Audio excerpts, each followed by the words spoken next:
O Ministério Público de Camboriú pediu cancelamento de licitação de concessão da água e esgoto em Camboriú. A Prefeitura vai ter que criar uma lei para realizar a nova licitação. As aberturas dos envelopes da licitação para a concessão dos serviços de água e esgoto de Camboriú estava marcada para o dia 19 de fevereiro. Mas antes disso, a Prefeitura de Camboriú foi comunicada de uma liminar suspendendo a licitação. A juíza Ana Vera Trúculo acatou a argumentação do Ministério Público, que indicou supostas irregularidades na forma como foi aprovado o Plano Municipal de Saneamento Básico. Para o promotor do caso, César Augusto Engel, o processo precisaria ser feito por uma lei municipal e não pelo decreto, que a Prefeitura encaminhou o processo. Pela Lei Complementar de 2009, ela previa que o Plano Municipal de Saneamento do município ele deveria ser aprovado na forma de lei. Aqui no parágrafo 2º do artigo 18 da Lei Complementar 25 de 2009, que trata isso. Ela é bem específica, que o Plano Municipal de Saneamento Básico deverá ser aprovado na forma de lei.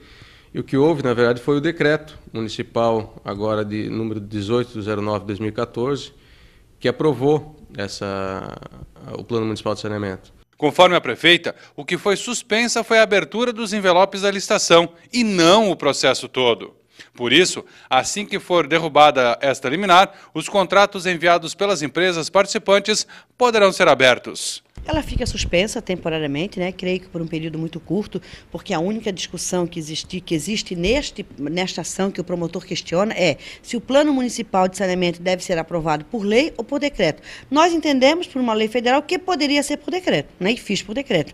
Ele entende que tem que ser por lei, então por isso mandou sustar.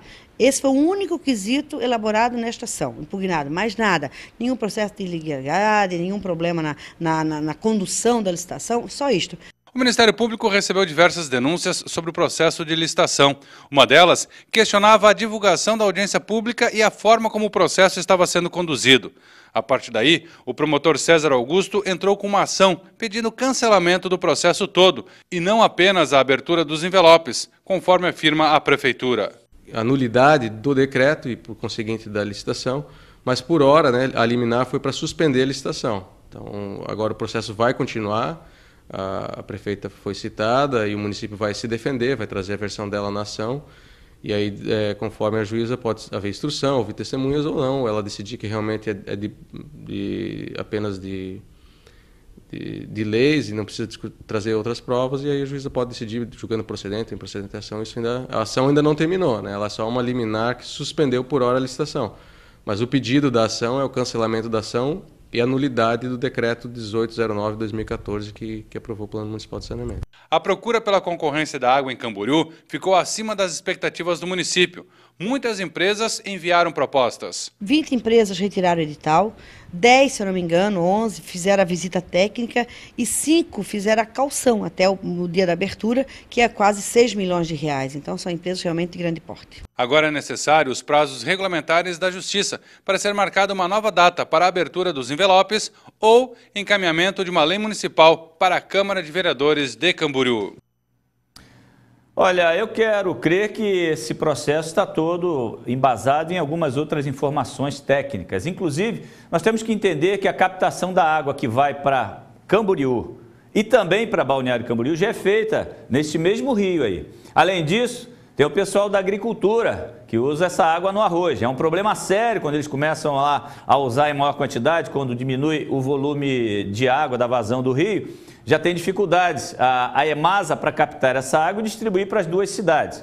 Aí eu fico imaginando duas empresas captando água no mesmo rio para fornecer para as duas cidades. Aí você vai dizer assim, bom, mas o que a EMASA captava antes para Camboriú e Balneário Camboriú vai ser dividido agora. Pois é, realmente pode ser uma argumentação. Mas eu pergunto, e por que não criar um reservatório maior nesta parceria com a EMASA? Criar, como Itajaí tem com Navegantes, uma forma alternativa de se fazer o fornecimento de água, já que tem toda uma estrutura montada da EMASA para atender às necessidades não só de Balneário Camboriú, como de Camboriú também. A exemplo do que acontece com a CEMASA em Itajaí, que atende as duas cidades. Hoje, Navegantes se preocupa em criar reservatórios para receber a água captada pela CEMASA e tratada e fornecer para o município. Talvez Camboriú pudesse fazer a mesma coisa, está investindo em reservatórios e ter a sua água estocada para não correr riscos em situações de maior aumento do consumo, principalmente Balneário Camboriú, que nós sabemos que na temporada aumenta significativamente o consumo de água. Neste caso, Camboriú acaba entendendo que fica prejudicada no fornecimento de água. Então, essa é uma forma que nós temos para tentar resolver esse problema. Agora, a prefeita entende que a criação de uma empresa no município possa resolver, a água sendo tratada, fornecida por uma empresa no município, possa resolver o problema. É o posicionamento dela, o Ministério Público entende diferente, vamos ver onde vai dar tudo isso.